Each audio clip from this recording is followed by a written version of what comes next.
right, we'll have Courtney come up and give us her O&M update. Okay, good morning, everybody. How's everybody doing? Good. Good. All right, great. We're going to just go over some O&M stuff pretty quick because I know it doesn't really entail everybody here. So we'll just go over a few things with our O&M program. First of all, just kind of a quick year review. We're getting close to a full year of doing O&M. We began January 9th of 2012. Some of the things that we did through this past year, first of all, we created an in-house database for our program to kind of keep everything on track, to organize all of our data and all of our information. Through this last year, one of the biggest things that I've been doing is updating and verifying our aerator data. As you know, the old stuff that we have here in the health department, when you ask for files, we pull files, it's hit and miss, it's data that's wrong, it's stuff that's incomplete, maybe there's an aerator there but doesn't tell you what type. So one of the things that I've been doing is spending a lot of time going through all of our data, attempting to verify, get the most correct list that we possibly can. Other things that I've been doing, logging your monthly reporting as the service providers have been sending that to us, verifying what you're sending me is matching the data that I have as well.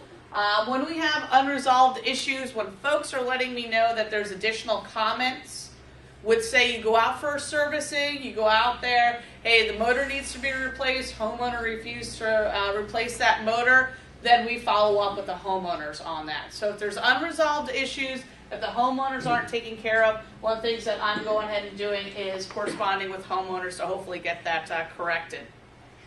Field verification for service contracts, I'll talk about that in detail here in a minute, but that's one of the things that we started here probably August of this year, going out and double checking service contracts and when servicing is happening. Obviously, mailings to all homeowners that have aerators, been sending those out. The other big issue that we've been kind of facing this year is homeowner servicing, how to handle that program. I'll also talk about that a little more detail in a minute, but that's something that has taken up a lot of my time, to be honest with you, because that's something we kind of were developing on the fly, putting together. And just dealing with, as you know, dealing with just phone calls is the biggest hassle, you know, and folks trying to get information. I know you're feeling that on your side as well. Contract renewals for NPDS. This year was a big year for that. So one of the things that I'm doing in our database is I'm logging and taking care of all of our NPDS contract renewals, making sure we have that. Sampling reminders, sent those out a couple weeks ago. As you know, your phone calls went through the roof. As far as sampling, that's one of our requirements for the EPA is that we send out yearly sampling reminders. So, and that's something that's always been done.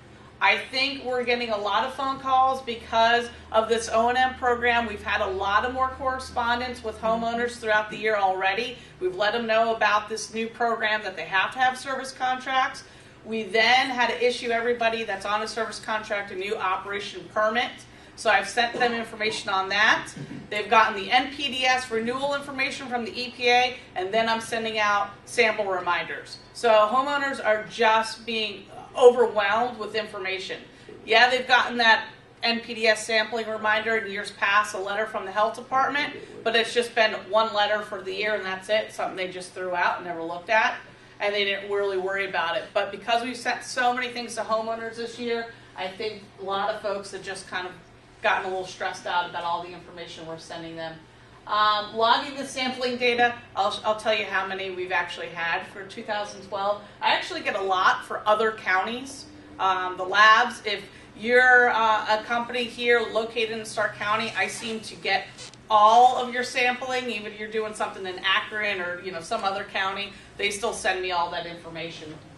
Obviously, we're not logging that. Correspondence with homeowners when sampling requirements are met. That's something that we've always done as well. Scott was doing that in years past. If sampling was coming back not hitting the standards that it needed, he would send out letters, correspond with homeowners on that. Now that's something that I've kind of taken on.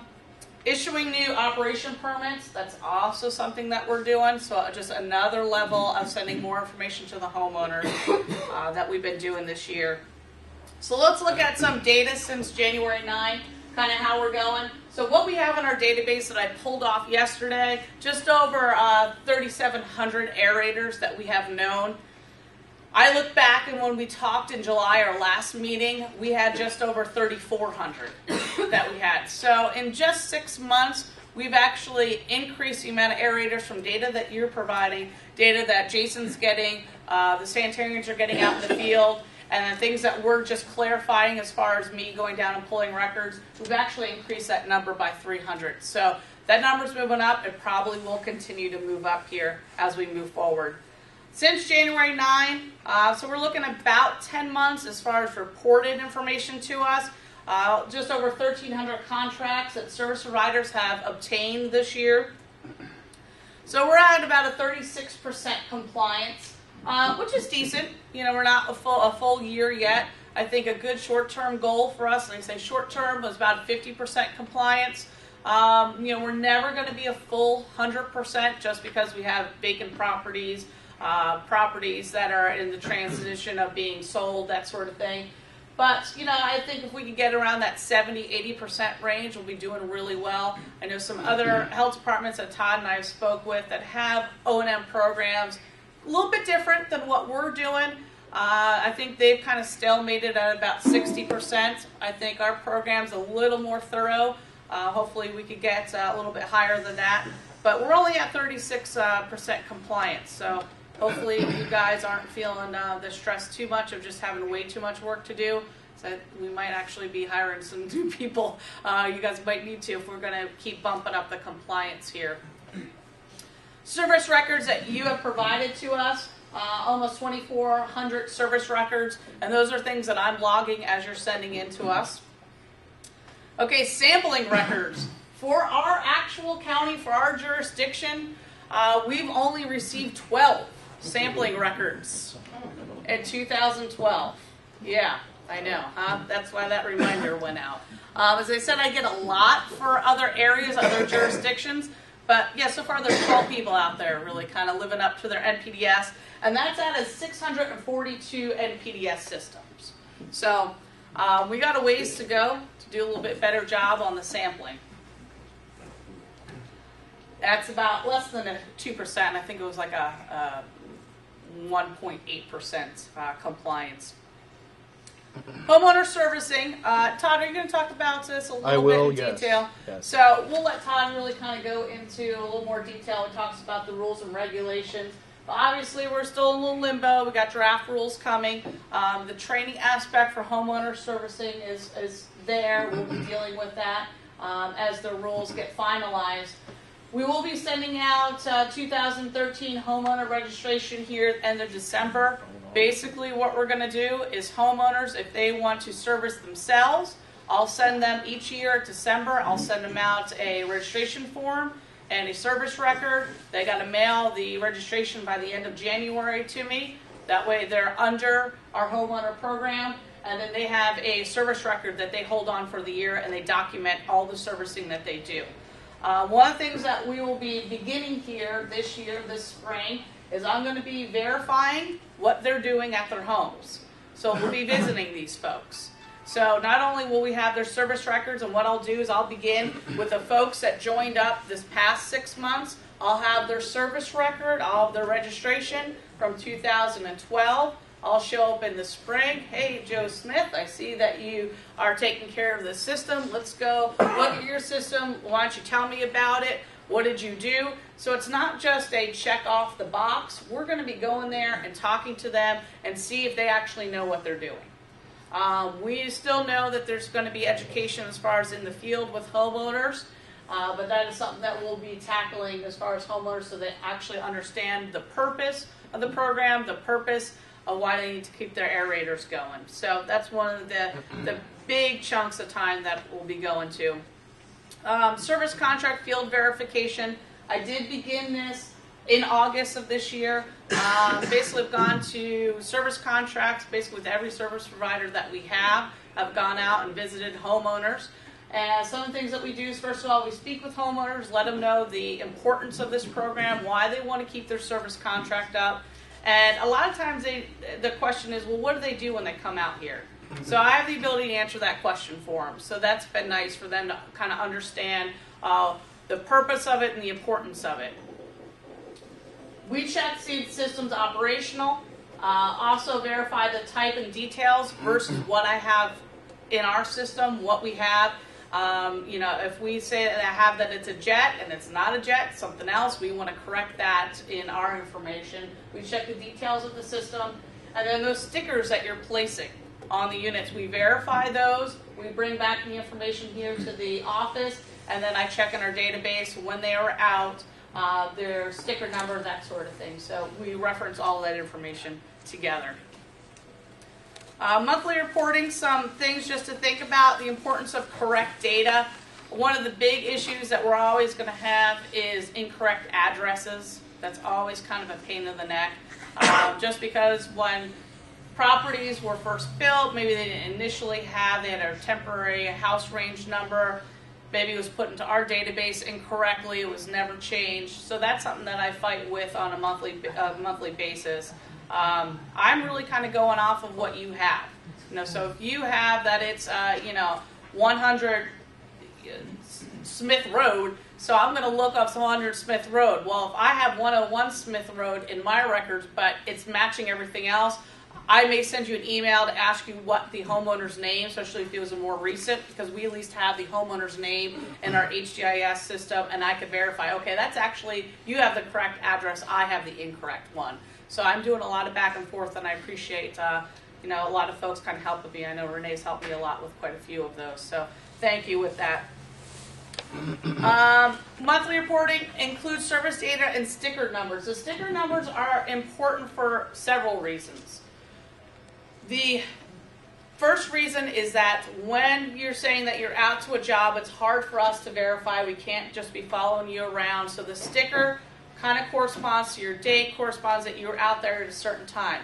We get a lot of calls, or I get a lot of calls from homeowners saying, I'm paying for this contract, but I never know. They come when I'm not here. I never know when they're out. It's an easy way for me to say, okay, well, let me look up your address in our database. I have a sticker number of so-and-so number that they are out on this date. Could you go out to your system? This is where that service provider generally puts their sticker. If that sticker is there, then you know they are out on that date. And they are like, oh, okay, yeah, okay, I see the sticker there. Okay, so I should look at that, make sure that that's changing. And that's a nice way, an easy way for us to get homeowners calm down to realize that you guys are doing the job that you say that you're doing. And it's an easy way for us just kind of verify that with homeowners. We did put an order for new stickers. If any service providers need more stickers, I could get those for you. I think we ordered about 10,000 this last order, so we're good for a while. Remember, contract reimbursements for new contracts too. Most of you are on top of that, getting that done for us. I'm verifying right now to make sure that all of our new systems that have been put in since January 9, if you have that initial 2-year contract for that, you were the ones that provided the system, that you're handling the servicing for it, that you've provided that to us in your monthly reporting. So that's something that I'm looking at right now and verifying. So I know we have a couple to correct. Most are doing a really great job on that, but I just wanted to give you a little reminder. What I'm going to do is I'm going to update our report spreadsheet, not like how Jason updates all of his papers for you.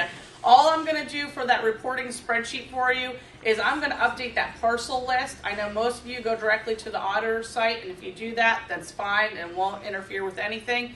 If you like to use that parcel list that I include with that, I'm going to update it with our list that we have in our database. That parcel list at this point is getting a little out of date. So now that we have a lot more correct data in our in-house actual database, we're going to go with that parcel list. Obviously, the auditor's website will be number one to go to, but we could also use that as well. So I'll be emailing that out probably in January to everybody. So you have that, and you could have a little more updated parcel list for you. Next contract mailing, we're going to be sending out for homeowners without contracts. As I said, we only have about 36% compliance at this point. We still have another month and a half of you guys reporting to us, so that number is going to jump here as we get some more contracts in the next month and a half, 2 months. So say we're at 40%, we still got a couple thousand homeowners to contact, which means a couple thousand more folks to curse me out on the phone. But we'll hopefully get them to understand why they need to have their service contract. So we'll be getting on the ball with that. I'll send everybody out an email before we send it out.